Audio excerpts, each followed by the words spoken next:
तो जो सप्लीमेंट्स की और डिटॉक्सिफिकेशन की बात हो रही है, इसमें हमारी अम्मियाँ, आंटियाँ, खालाएँ, फूफियाँ अक्सर आपको मशवरा देती हैं, स्पेशली बच्चों के लिए ग्रोइंग अप किड्स के लिए कि अजवाइन, ज़ीरा, कलवंजी इस तरह की चीज़ें जो हैं मैदे के लिए, हाज़मे के लिए बहुत अच्छी होती हैं और कोई बेनिफिट है।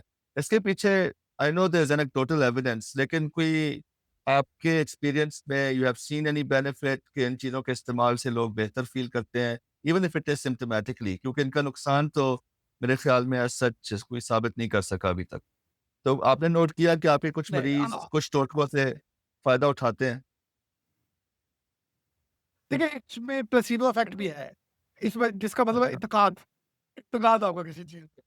और हमने देखा है कि ये इसमें तो स्टडीज़ भी हुई हुई है कि अगर आप किसी चीज़ पे बिलीव करते हैं ना कि वो काम करेगी तो वो कर जाती होती है। अच्छा, लेकिन लेकिन देखिए ये उन तरह की चीज़ें हैं कि हर दवाई का पहला इसी तरह कोई ओरिजिन तो है ही ना।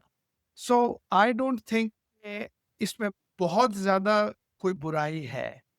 हुँ, अ, हुँ। खाली जिस तरह हमारे पाकिस्तान, इंडिया इस तरह में ना ये कहवा पीने की बहुत ज़्यादा है कि जी कहवा मिल्क टी वगैरह पी जाती है, इस तरह खाने के बाद जो हाज़मे के लिए अच्छी होती है, which people feel which is fine. हाँ, ठीक है। आपने सही कहा कि एनेक्डोटल एविडेंस है।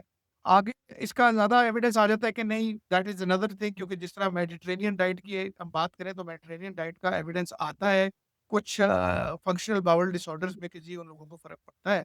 लेकिन इस पे उस तरह की रिसर्च वगैरह नहीं हुई भी। लेकिन वो कहते हैं ना, वो ग्रैंड मदर्स टेल दादी जी ने कहा था, तो ये चल रही है, व्हिच इज़ मेरा उसके खिलाफ कोई इख्तिलाफ नहीं है। अ, शायद प्लेसिबो इफ़ेक्ट है, शायद वाक़ई ही इससे फ़र्क पड़ता हो, और ये वो चीज़ें हैं जो बेज़रर हैं। So why not? और अगर अच्छा ज़ायके में हो तो perfect. I think our connection got disconnected.